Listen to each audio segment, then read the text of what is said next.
To 1 minute 1 concept series. इस video में हम प्राइस इलास्टिसिटी ऑफ सप्लाई के बारे में समझाने का कोशिश करते हैं।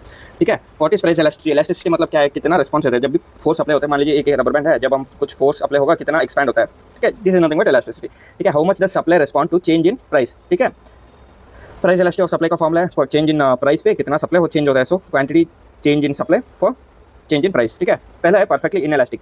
मान लीजिए स्टेडियम पे 10,000 सीट है, इंडिया पाकिस्तान का मैच चल रहा है। सो ticket price change from 2,000 to 5,000. Does quantity can be increased? No, it can't be increased क्योंकि at any given price quantity supplied is fixed. ठीक है, आप 1 रुपये में भी भेजो या 1 लाख पे भी भेजो, सप्लाई तो सेम ही है। So this is perfectly inelastic. Quantity change is zero for any change in price. So this is perfectly inelastic. और एक होता है परफेक्टली इलास्टिक। मान लीजिए ओपेक कंट्रीज है, वो उन्होंने फिक्स कर दिया कि एक बैरल का प्राइस 100 रुपये है, मीन $100 है। ठीक है, $100 में इंडिया को सब लोग इंपोर्ट कर मतलब देता है। India can import as much as it wants, but if India offers only $99, no one will supply, therefore this is perfectly elastic. ठीक है, if there is even little change in price, so there will be very huge change in supply. ठीक है, इसका value होता है infinity. और एक होता है यूनिट इलास्टिक, मतलब चेंज इन क्वांटिटी सप्लाई और चेंज इन प्राइस सेम। मान लीजिए पहले 100 रुपये था, अब हो गया 150 रुपीज़। पहले 10 यूनिट बेच रहा था, अब 8 कप अलग बग बेचता है। ठीक है, ये होता है यूनिट इलास्टिक। और एक होता है रिलेटिवली इलास्टिक, मतलब quantity change in supply is more than price change. मान लीजिए पहले 100 रुपीज़ था, अब हो गया 150।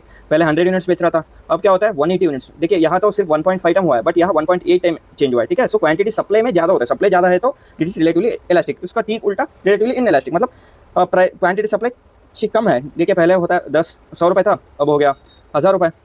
पहले बैग बेच रहा था 100 यूनिट्स, अब हो गया मान लीजिए 20 यूनिट्स। ठीक है, ये रिलेटिवली इनइलास्टिक है। और determinants of price elasticity of supply use unused capacity. मान लीजिए एक फैक्ट्री 100 यूनिट्स 1000 यूनिट्स का पोटेंशियल है, अब सिर्फ 100 यूनिट्स बना रहा है, सो इट हैज पोटेंशियल। ठीक है, so if there is unused capacity it is more elastic. और एबिलिटी टू स्टोर, अगर मान लीजिए अगर क्लॉथ या गारमेंट्स है तो you can store it for more time, so it is elastic. और if it is like perishable goods like milk और paneer etcetera, so it can't be stored, so it is inelastic.